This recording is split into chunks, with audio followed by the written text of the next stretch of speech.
وہ کعبے کے گرد طواف کریں گے کپڑے پہن کے، اور باقی جو ہیں، وہ باقی جو لوگ ہیں دور دور سے آتے ہیں، وہ طواف جو ہے برہنہ ہو کے کریں گے۔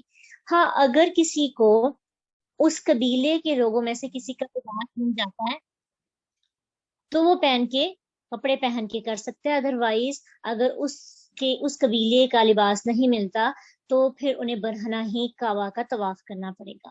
تو یہ ایک ان کی جاہلانہ رسم تھی کہ بجائے ایک نیک کام کرنے جا رہے ہیں اور ساتھ ہی ایک بہت شرمناک کام کرتے تھے جو کہ اللہ تعالیٰ کو سخت ناپسند تھا۔ تو اس پر اللہ سبحانہ تعالیٰ فرماتے ہیں کہ اے ابن آدم، تم پہ ہم نے لباس کو اتارا ہے، یعنی اللہ تعالیٰ کی طرف سے یہ حکم آیا ہے کہ تم لباس پہنو۔ یہ لباس اللہ تعالیٰ کی طرف سے نازل ہوا۔ یہ کیسے نازل ہوا؟ یعنی آسمان سے لباس بنا بنایا تو نہیں اترا تھا ہم پہ، کیسے ہم آسمان کی طرف دیکھتے ہیں اور آسمان سے لباس چپکتا ہے جیسے قطرے بارش کے نیچے گرتے ہیں، بالکل بھی ایسا نہیں۔ پھر اتارا کا لفظ یہاں پہ کیوں استعمال ہوا ہے؟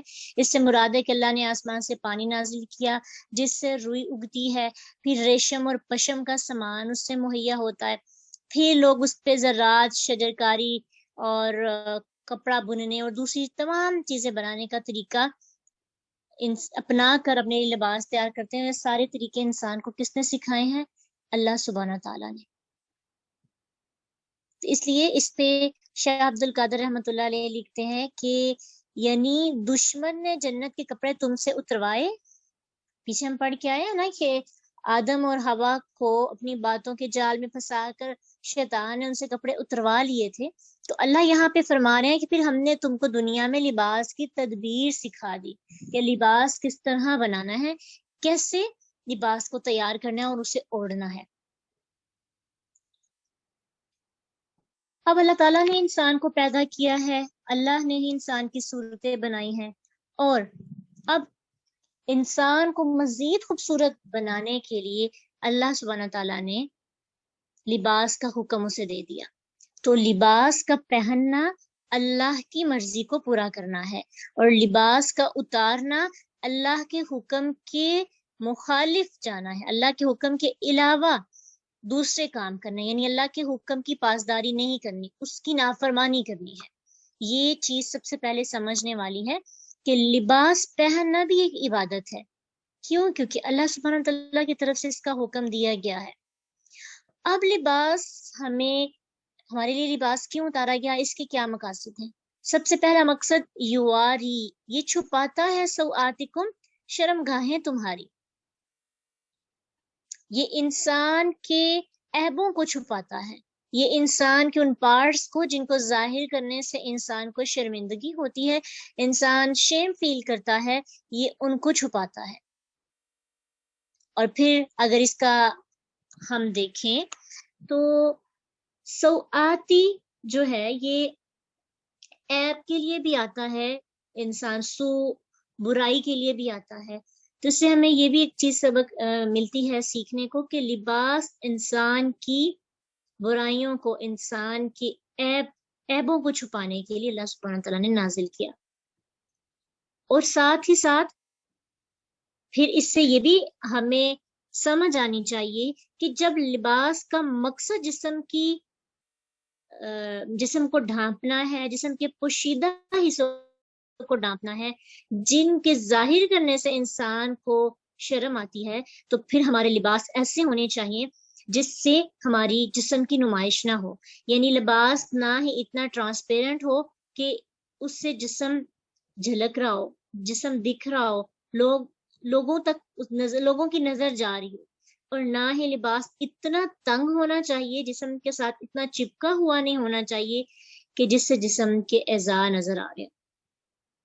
اب آپ دیکھیں اپنے اپنے لباس پر یا اپنے ارد گرد کی اگر ہم جو لوگ ڈریسنگ کرتے ہیں ان پر ایک دفعہ اگر نظر ڈالیں تو آج کل کس طرح کے لباس کو پسند کیا جا رہا ہے جس سے بالکل ہمارے جسم کی نمائش ہوتی ہے۔ کہ یعنی اگر ہم اپنے ٹراؤزر ٹائٹس دیکھیں اور اس کے اوپر جو شرٹ ہم پہنتے ہیں، شرٹ پہلے تو بہت چھوٹی ہوتی ہے، جس کی وجہ سے جو ٹائٹس پہنا جاتا ہے، ہمارے جو لیگس ہیں اس کا سائز اچھے طریقے سے نمایاں ہو رہا ہوتا ہے۔ اور جب نماز کی حالت میں ہم ہوتے ہیں، اگر اسی لباس میں نماز پڑھنی پڑے، تو خود سوچیں کہ بیک سے بالکل عورت ایسے نظر آئے کہ جیسے کہ اس نے لباس پہنا ہی نہیں ہے۔ تو لباس کا مقصد تو جسم کو چھپانا تھا۔ اسی طرح جب آپ شرٹس وغیرہ اتنی تنگ پہنتے ہیں، اس سے جو عورت کی زینت ہے، عورت کی وہ پارٹس ہیں جس کو ظاہر کرنا اچھی چیز نہیں ہے، اور اس کو چھپانے کا حکم دیا گیا ہے۔ عورت اپنے سینے کو ڈھانپ کے رکھتی ہے، تو جب لباس پہن کر بھی وہ ساری چیزوں کی نمائش ہوگی، تو پھر وہ سوچیں کہ لباس کا پہلا مقصد تو ختم ہو گیا، جس مقصد کے لیے لباس کو اتارا گیا تھا۔ تو نہ چپکنے والا ہو، نہ ہی ٹرانسپیرنٹ ہو، اتنا باریک ہو کہ اندر سے جسم نظر آ رہا ہو۔ دوسرا مقصد لباس کا کیا ہے؟ وریشا، وا الگ ہے، ریشا زینت۔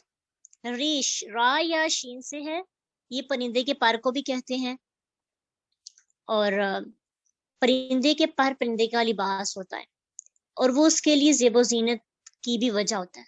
اب دیکھیں، دو پرندے ہیں، دونوں ڈیفرنٹ آپ کو دکھ رہے ہیں، دونوں کا کلر چینج ہے، ان کی ڈیزائننگ چینج ہے، تو دونوں کے پر ہیں، لیکن دونوں کے سٹائلز میں آپ پراپر کہہ سکتے ہیں کہ یہ پرندہ ایک الگ گروہ سے ہے اور یہ الگ گروہ سے ہے، تو ان کی جو پر ہیں اسی سے آپ اس کی پہچان کرتے ہیں، تو وہی ان کی زیب و زینت ہوتے ہیں۔ جب آپ ان کے پر اتار دیتے ہیں تو اندر سے جیسا بھی پرندہ نکلے، آپ کبھی بھی اس کو لائک نہیں کریں گے، اسے پسند نہیں کریں گے۔ اسی طرح جانوروں کی جب کھال اتاری جاتی ہے، اندر سے جو جانور نکلتا ہے اس کو وہ بالکل آپ دیکھنے سے آپ کو، آپ کی آنکھوں کو یا وہ منظر اچھا نہ آپ کو محسوس نہیں ہوگا۔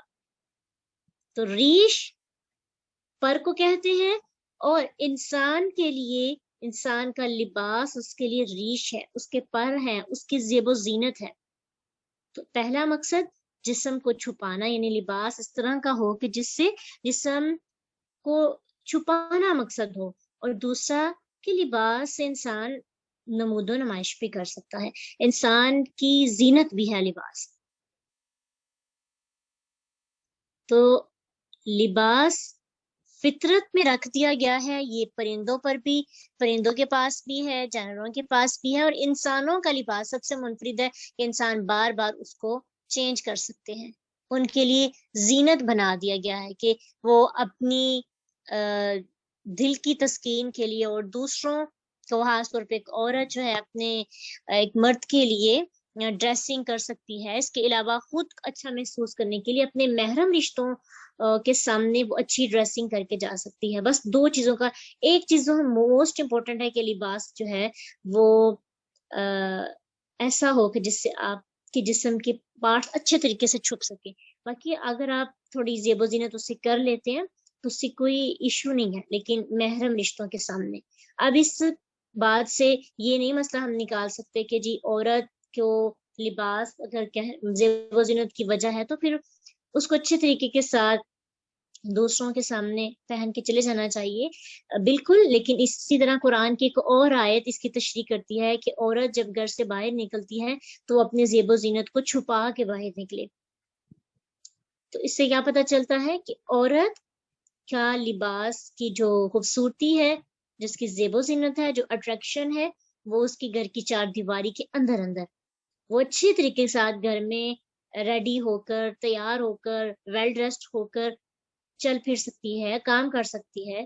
عموماً کیا ہوتا ہے نا، عورتیں جب گھر سے باہر نکلتی ہیں تب اچھی ڈریسنگ کر کے جاتی ہیں، میک اپ کر کے جاتی ہیں، اور جب گھر کے اندر ہوتی ہیں تو اس وقت ان کے ایسی کوئی تیاری وغیرہ نہیں ہوتی۔ تو ہم نے الٹ کر دیا ہے جو اللہ تعالیٰ کا نظام ہے۔ اللہ کا حکم کیا تھا کہ عورت گھر میں اچھے طریقے کے ساتھ ریڈی ہو کے رہ سکتی ہے، لیکن جب باہر جائے تو اس کو چھپائے۔ تو عورت نے اس کے متضاد چلنا شروع کر دیا، اسی وجہ سے بہت سی پرابلمس آتی ہیں اور رشتوں میں وہ چاشنی اور محبت نہیں رہی۔ ٹھیک ہے، تو عورت ہونے کے ناطے سب سے پہلے دیکھیں کہ آپ کی ڈریسنگ جو ہے وہ آپ کے جسم کو چھپا رہی ہو، اور دوسری چیز کہ آپ اپنے گھر میں اچھی طریقے کے ساتھ اپنے گھر میں رہیں تاکہ آپ کے ساتھ اٹھنے بیٹھنے والے کو بھی اچھی فیلنگز آئیں۔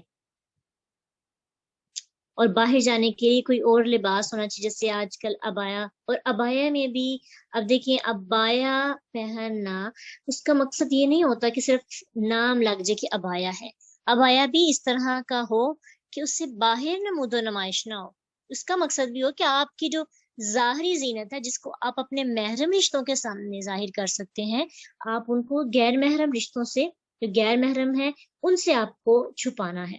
اگر محرم رشتوں کے سامنے بھی ویسا ہی پردہ اور غیر محرم کے سامنے بھی ویسا ہی پردہ، تو پھر محرم اور غیر محرم میں تو کوئی فرق نہ رہا۔ محرم رشتوں میں تو صرف ایک رشتہ ہے ہسبینڈ کا، جس میں آپ اپنی جس کو ایک دوسرے کا لباس کہا گیا ہے، باقی جو رشتے ہیں ان پر بھی آپ کو اس طرح سے اپنی زیب و زینت کو ظاہر نہیں کرنا کہ جس سے ان کی نفس کو یا پھر اٹریکشن ہو، یا پھر جو ہے جو ایک شیم فل چیز ہوتی ہے وہ ہو، تو ان سے بھی آپ کی ہینڈ اور آپ کی جو ظاہری اعضاء ہیں جس کو آپ چھپا نہیں سکتے، آپ کو کام کرنا ہوتا ہے اٹھتے بیٹھتے، تو آپ ان کو ظاہر کر سکتے ہیں، اس لیے باہر نکلتے وقت تھوڑا اس میں احتیاط کرنی پڑے گی۔ اب یہ لباس کی ایک قسم ہے۔ دوسرا لباس، دو طرح کے لباس کی اقسام یہاں پہ بیان کی گئی ہیں نا، وَلِبَاسُ التَّقْوَى، اور تقوی کا لباس۔ یہ کون سا لباس ہے؟ تقوی کا تعلق دل کے ساتھ ہے، تو ہم اب ظاہری لباس پہنتے ہیں تو اس کے پہننے سے ہمارے جسم کی عیب دار چیزیں چھپ جاتی ہیں جن کو ہم ظاہر نہیں کرنا چاہتے۔ تو تقوی یعنی دل کا لباس جو ہے، اگر ہم تقوی اختیار کرتے ہیں تو دل کے اندر جو عیب دار چیزیں ہیں نا وہ چھپ جاتی ہیں۔ تقوی کا تعلق دل سے ہے، اور تقوی کا لباس پہن کر انسان کے اندر اگر کوئی غرور ہے، تکبر ہے، یا پھر حسد ہے، بغض ہے، نفرت ہے، دل میں بھی کچھ قابل شرم چیزیں ہوتی ہیں، تو دل کی قابل شرم چیزوں کو ڈھانپنا ہے کس کے ساتھ؟ تقوی کے ساتھ۔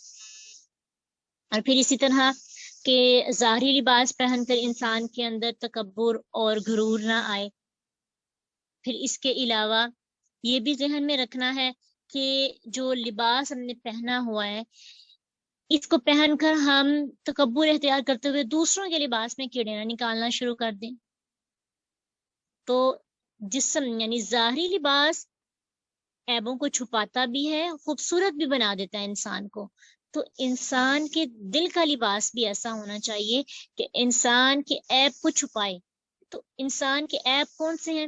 انسان کے اندر بہت سے ایسی نیگیٹیوٹیز ہوتی ہیں جن کو انسان دوسروں کو دکھانا نہیں چاہتا۔ انسان کی نیگیٹو تھنکنگ ہے، انسان کی دوسروں کے بارے میں سوچ بری ہو جاتی ہے، منفی سوچ ہو جاتی ہے، حسد، بغض، تقوی ختم ہو جاتا ہے۔ تو جب ہم تقوی اختیار کرتے ہیں تو یہ ساری کی ساری چیزیں تقوی کے نیچے دب جاتی ہیں، اور انسان اللہ تعالیٰ کے لیے یعنی اللہ کی نظر ہوتی ہے نا دل پر، تو دل اللہ کو دکھانے کے لیے بالکل خوبصورت بن جاتا ہے۔ پھر اسی طرح عیب دار چیزیں بھی چھپ گئی اور خوبصورتی بھی مل گئی تقوی کے ذریعے، دل کے لباس کے ذریعے۔ تو صرف ظاہری لباس پہ ہی سارا فوکس نہیں کرنا کہ اللہ تعالیٰ نے حکم دے دیا، جی اللہ نے اتار دیا حکم انزلنا کہہ کے، تو اب ہم ظاہری لباس پر ہی اپنی زندگی اور اپنی تگ و دو اور صبح و شام اسی پر محنت کریں۔ اللہ نے ساتھ یہ بھی کہہ دیا وَلِبَاسُ التَّقْوَىٰ ذَلِكَ خَيْرٌ، یہ سب سے بہتر ہے۔ تم دونوں طرح کے دونوں لباس یعنی ظاہری لباس پر بھی تدبر غور و فکر کرنا ہے اور اس پہ بھی محنت کرنی ہے، اور اپنے باطنی لباس پر بھی آپ نے نظر رکھنی ہے کہ اس میں تو نہیں کوئی کمی بیشی آ رہی، وہ کہیں سے پھٹ تو نہیں رہا، جو تھوڑ پھوڑ ہے، جو کانٹ جانٹ ہے اس کی بھی کرتے رہیں، لیکن جو تم اس پہ محنت کرو گے، جو تم اندر کے لباس پہ محنت کرو گے نا، یہ زیادہ بہتر ہے۔ اور پھر اسی طرح اللہ تعالیٰ کے نزدیک بھی عزت کے لحاظ سے سب سے بڑھ کر کون ہے؟ ان اکرمکم عند اللہ اتقاکم، کہ تقوی جو ہے اللہ کے نزدیک تقوی والا شخص زیادہ معزز ہے، زیادہ بہتر ہے. اس لیے اللہ کے نزدیک دیکھیں ہمارے ظاہری جسم پر، ہمارے ظاہری لباس پر لوگوں کی نظر ہوتی ہے، اور ہمارے اندر کے لباس پر، ہمارے دل پر اللہ کی نظر ہوتی ہے. ہم اپنے ظاہر کو تو ٹھیک کرنے کی پوری کوشش کرتے ہیں، لیکن ہم اپنے اندر کو جہاں پہ اللہ کی نظر ہوتی ہے اس کو نہیں سنوارتے. جس پر لوگوں کی نظر ہے اس کو سنوارتے رہتے ہیں، جس پر اللہ کی نظر ہے اس کو نہیں سنوارتے. تو یہ تو پھر کھلا تضاد ہے اور ناانصافی ہے، ایک ظلم ہے جو ہم کر رہے ہیں اپنے ساتھ، حالانکہ یہ چیز تو سب سے بہتر ہے. تو اس لیے دونوں، اپنے ظاہری لباس کو بھی ٹھیک کرنا ہے اور اپنے اندرونی یعنی باطنی لباس پر بھی محنت کرنی ہے. ذالک من آیات اللہ لعلہم یذکرون. اللہ تعالیٰ کہتے ہیں کہ یہ نشانیاں ہیں اللہ تعالیٰ کی طرف سے. کیوں ہے؟ تاکہ لوگ نصیحت پکڑیں. اب اس میں کیا نصیحت ہوگی، اس میں کیا ذکر ہوگا، اس میں کیا ریمائنڈر ہے ہمارے لیے؟ ذکر یاد دہانی کو بھی کہتے ہیں نا. تو کیا یاد دہانی ہمیں کروائی گئی ہے کہ یہ نہ سمجھو کہ نماز، روزہ، زکوٰۃ بس اس پہ تگودو کرتے رہو تم، تو باقی کچھ چیزیں جو ہم نے نازل کی ہیں اس پہ تمہاری توجہ ہی نہ جائے کہ وہ بھی عبادات میں آتی ہیں کہ نہیں. تم اپنے لباس کو بھی، کچھ لوگوں نے کہا کہ یہ جو تقویٰ کا لباس ہے اس سے مراد پھر یہ ہوگا کہ انسان ایسی ڈریسنگ نہ کرے جو اللہ تعالیٰ کو پسند نہیں ہے. شاہ عبد القادر رحمۃ اللہ علیہ اس میں لکھتے ہیں کہ اب وہی لباس پہنو جس میں پرہیزگاری ہو، یعنی مرد جو ہیں ریشمی اور زعفرانی رنگ.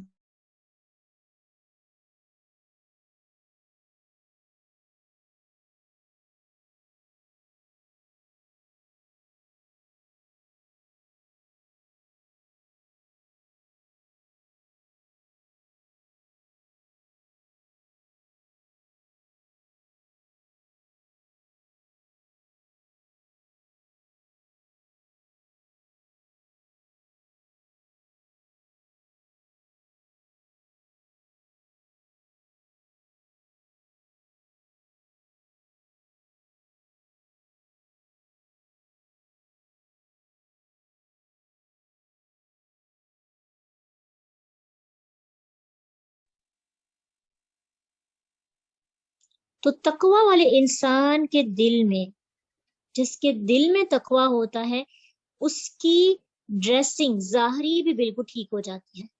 جس کے دل میں اللہ کا ڈر اور خوف ہوتا ہے، پھر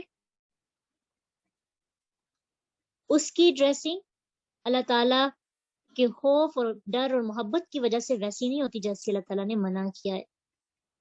اس لیے اپنی ڈریسنگ بھی اچھی رکھنی ہے، اور اپنے بچوں کی بھی بچپن سے ہی اگر ڈریسنگ اچھی رکھیں گے تو ان کو عادت پڑے گی. کیونکہ آج کل دیکھا جا رہا ہے کہ ہماری جو ڈریسنگ ہے وہ بہت زیادہ ہم دوسروں کو فالو کرتے ہوئے بالکل ایسی ڈریسنگ کرنا شروع ہو گئے ہیں جس سے ہمارا جسم بھی اچھے طریقے سے ڈھکا ہوا نہیں ہوتا.